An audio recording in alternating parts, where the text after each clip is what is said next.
Allez, aujourd'hui on démarre et on démarre fort. Je vais mettre directement un cadre. Je trouve stupide les distinctions de genre ou de catégorie. Actuellement, on veut tout mettre dans des cases. Femme, homme, genré, non-genré, même la sexualité. Les gens ont vraiment l'air de se soucier, pourquoi on se le demande, de ces questions d'identité. En faisant des petites recherches, j'ai découvert 72 genres qui définissent notre orientation. Un d'ailleurs qui m'a bien fait rire, le métrosexuel. Je te laisse découvrir ce que c'est. Mais la vraie question est-elle là?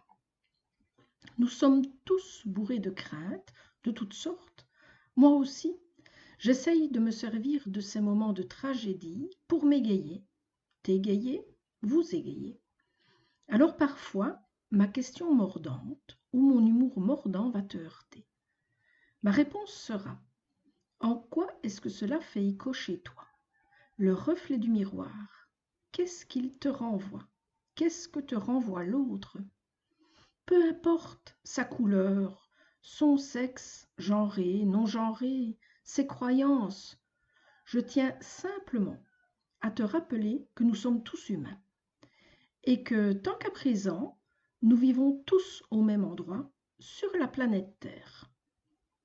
J'entends déjà certains me dire « oui, mais » la super interjection « oui, mais » qui en soi veut dire non. Encore une bizarrerie de l'être humain. Dire l'inverse de ce que l'on pense ou ce que l'on veut. Alors c'est vrai, nous sommes tous des êtres humains et vivons sur la planète Terre. Mais nous ne sommes pas tous égaux. Cependant, la priorité, c'est quoi? C'est quoi être égaux ou être heureux? Cela va dépendre de ce que l'on met derrière égaux. Nous ne serons jamais tous égaux.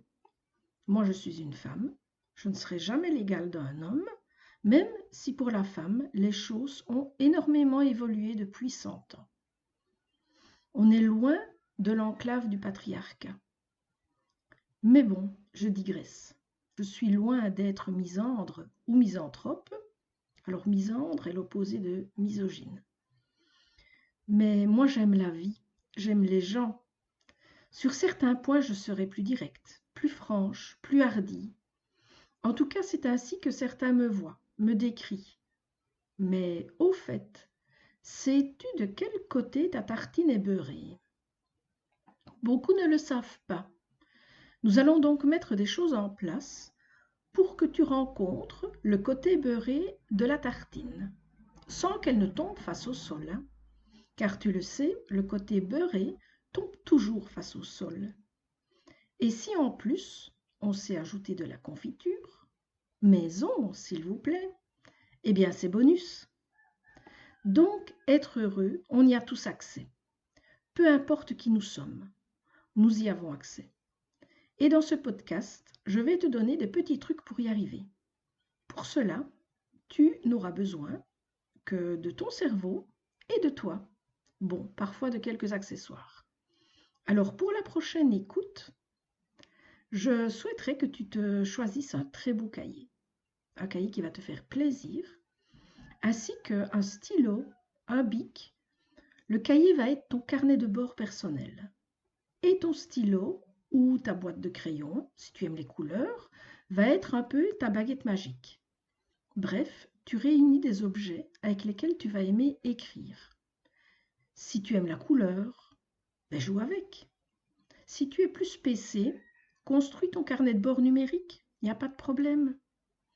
D'ailleurs, tu aimes écrire dans quelle couleur? Colette aimait écrire en violet. Moi, je suis assez traditionnelle, j'aime le bleu. Par contre, j'aime beaucoup les cahiers à spirale. J'en ai, mais une quantité. Alors, rendez-vous au prochain épisode avec ta bonne humeur et de quoi construire ta vie. Et comme disait Platon, la première et la plus belle victoire de l'homme est la conquête de soi-même.